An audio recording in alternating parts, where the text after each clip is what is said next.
Hey, buddy, watch this. Oh, the poor Goldshire footman, victim of all kinds of OP custom cards for years now. And in this particular case, we probably got a few more OP Orc legendaries submitted by you guys, the RegisKillbin community. But hey, guess what? This is just part one of the Orc legendary custom card review. There were so many great cards I loved. I'm actually going to do a part two coming up tomorrow. So stay tuned for 20 custom legendary cards. This time around, though, let's just take a look at the first 10 in no particular order. Up first, here we have Van Hellscream from Hipster PhD. Love the artwork. Love the pun in the name here from Van Helsing, Vampire Hunter. And it even feels like this card is a Vampire Hunter. It's a 5-mana 4/4 neutral legendary. Battlecry, destroy a minion with lifesteal. So this is straight up just a legendary tech card removal. Reminds me a bit of Himmet Nessingwary we had in the past. And at first glance, you might think, oh, this card's really weak, or you just like really situational removal.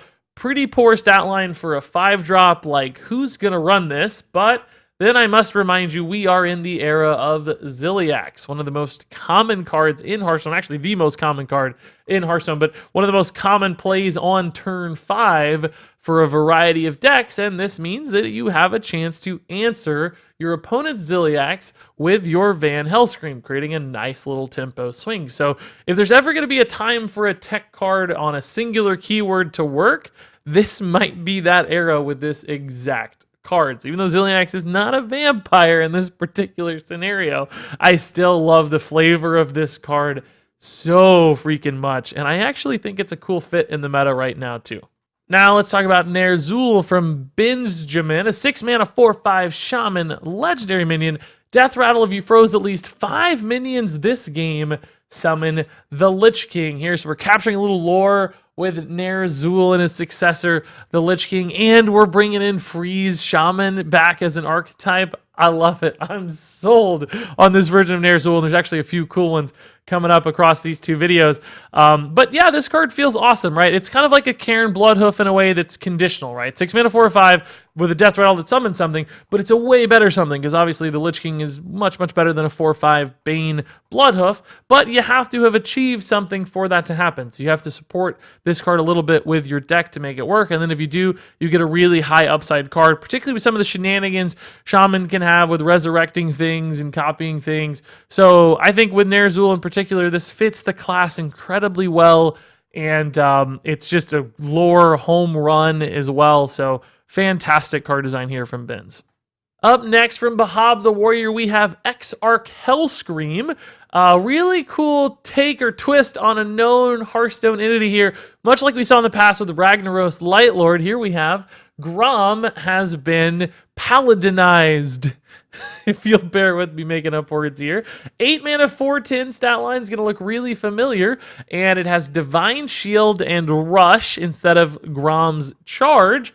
And the battle cry reads, if your hero was restored 10 health this game, gain +5 attacks. So instead of the Enrage of Grom, we have a heal synergy-based card here instead that retains its full health, but also can take some really big trades as an 8-mana 9/10 with Rush and Divine Shield. So it feels a bit like, maybe a Bulldozer, for instance, once you have Dr. Boom on the board, taking those really high value trades, but really an even better stat line in a lot of ways as well. So a cool, big value piece for a heal Paladin deck. I love it. I want to see that kind of deck succeed, and I think cards like this one are fantastic. And again, just an absolute home run when it comes to flavor and feel. So thanks, Bahab the Warrior, for this awesome card. Moving on here from Clunker Duck, we have Chieftain Durotan, an 8-mana 5/5 Shaman legendary orc.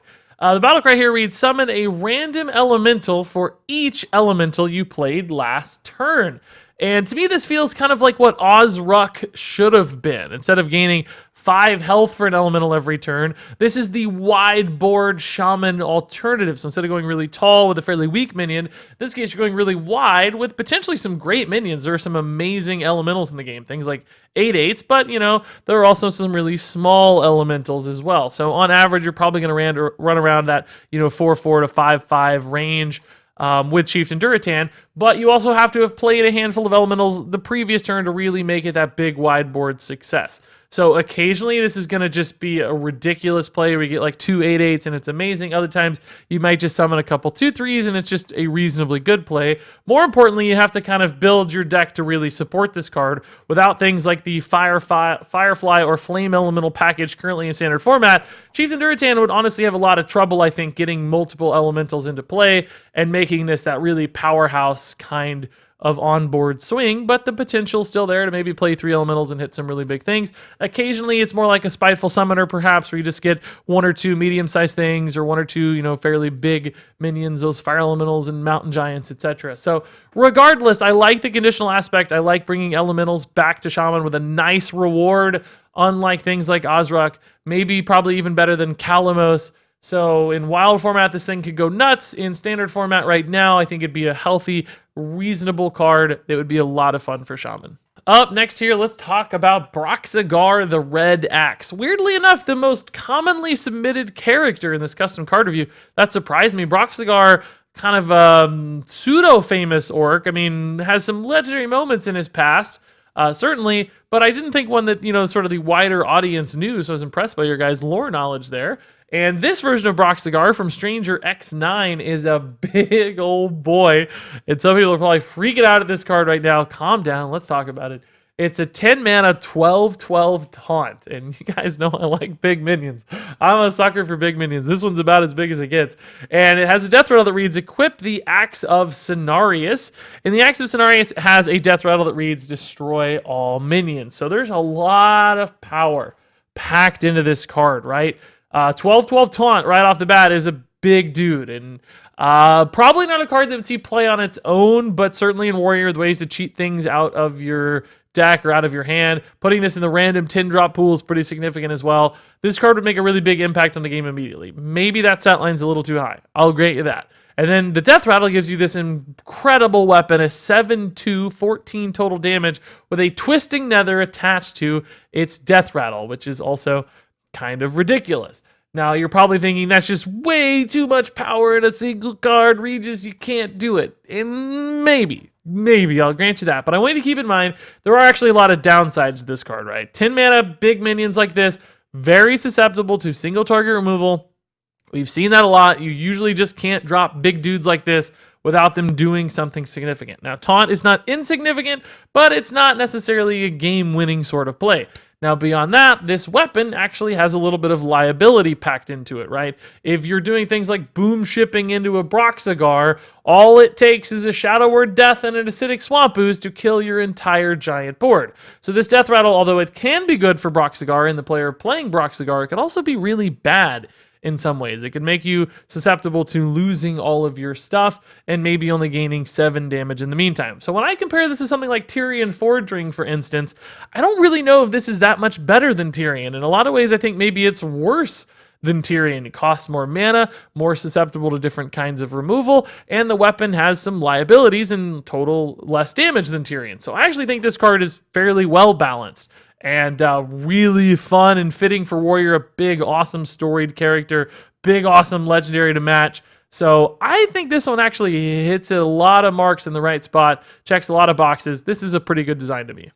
Up next here, let's talk about NER Zhul Magic Shot, another card from Hipster PhD this time around. 6 mana, 4/6 legendary orc for Hunter. Whenever you cast a spell with Twin Spell, add an additional copy to your hand.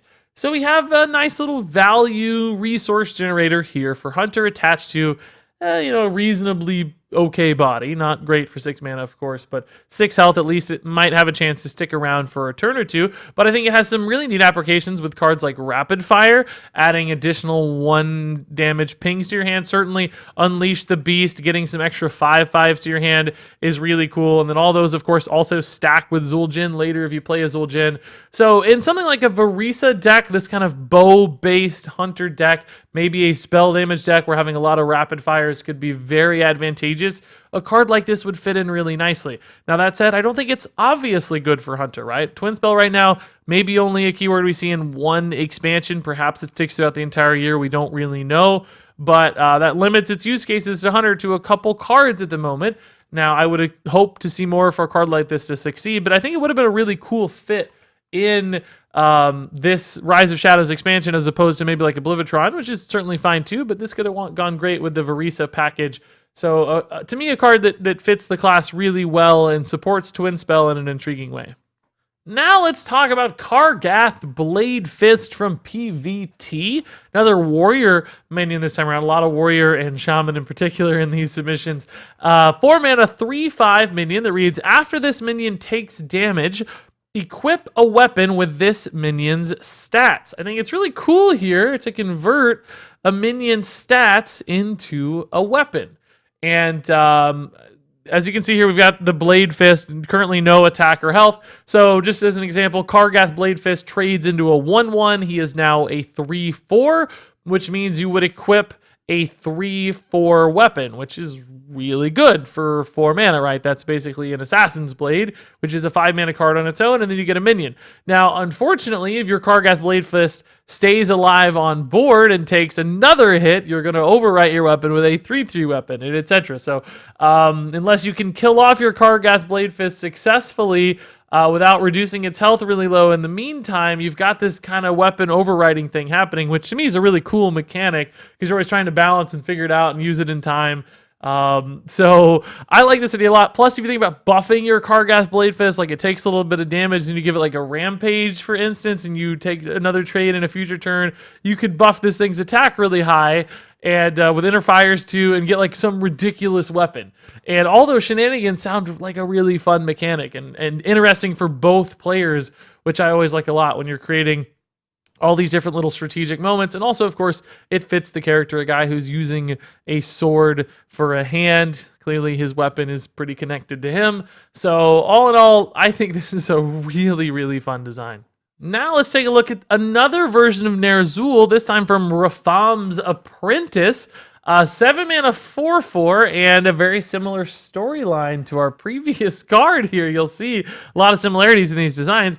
Another death rattle, but this time if your hero power dealt 8 damage this game, you again summon the Lich King. And I know that you might think, oh, these are really repetitive, Regis, but I think that's cool to showcase how two people are capturing the same story element of this character, but across 2 different classes, different artwork, and via different mechanics in some ways, right? This is essentially a copy a bit of Jan'alai the Dragonhawk, but it's a death rattle instead of a battle cry, and it's Lich King instead of Ragnaros. And some might argue that's like lazy design. Okay, sure. But I would counter that's a lot like Blizzard design. This very much feels like a real sort of card that could very easily make its way into the game. It follows the same tropes we saw for Jan'alai, a character that is now in wild format, that's beloved, brought back to life. And frankly, even if it is a little bit lazy, or if it's a bit of a carbon copy of what we have in the game right now, I don't care. Let's ship it. I want the Lich King back. This would be a really fun way to do it. And I think this card feels totally fine and balanced as far as I'm concerned. The death rattle aspect means there's some counterplay for it. It's not hard to do 8 damage to the hero power in Warlock, obviously, so some counterplay is important, but Warlock can still kill their own NER Zhul. So it's a bit like a delayed spiteful summoner with a consistent result. And that would be totally fine for the game and totally fun for the game. And now let's take a look at Gaara, Student of the Arcane.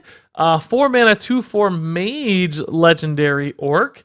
With a death rattle that reads, if your deck has no duplicates, destroy all duplicates in your opponent's deck. So we have here a version of essentially, a Reno or Kazakus style card where you're limiting your deck a ton. But if you do that successfully and you kill this minion off, suddenly you can do some really cool things, which, destroying half your opponent's stuff. And you might think, oh my god, Regis, is outrageous to destroy half your opponent's stuff. All their cards are going to be gone. Well, cards like Void Contract already exist, right? Where you can destroy half your opponent's deck. And keep in mind also that legendaries are often your opponent's most important aspects of any given deck. And this card would not be destroying their legendaries. So it wouldn't always be disrupting like really high value cards or hero cards or anything of the sort. It would be destroying all those other sort of complementary pieces. So only in certain matchups, I think, would this be incredibly advantageous. And only in certain kinds of decks or, archetype would this be successful at all. So there are some natural checks built into the power level of this card, but nonetheless, it does this really fun thing where you make a sacrifice and your opponent has to also pay for that sacrifice if you can successfully achieve killing off your own Gaara, which shouldn't be too problematic. Silence effects notwithstanding, mages could always kill this themselves if they had to in a desperate fashion. But a neat little card here that brings back a fun mechanic with no duplicates, so I'm happy to see this one. And then finally here we have Varrock Sourfang, an 8-mana 4/10 warrior minion from Them Johns. And he has Taunt by default. It's a nice big taunt dude here.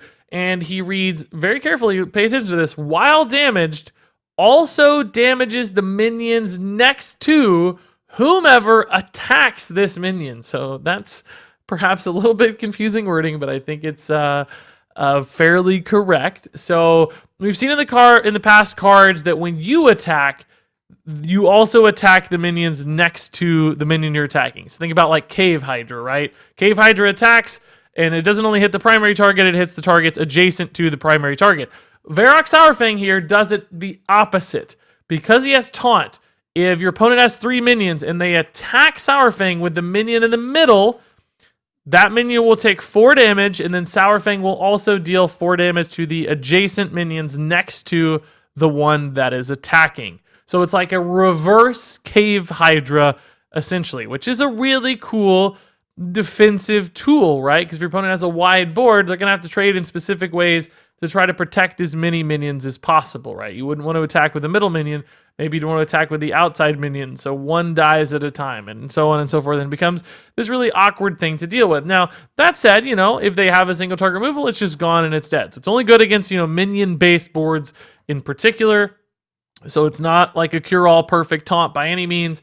The stat line is reasonable for an 8-drop. So some upside, but also some limitations. And that's, to me, a great sign of good card design.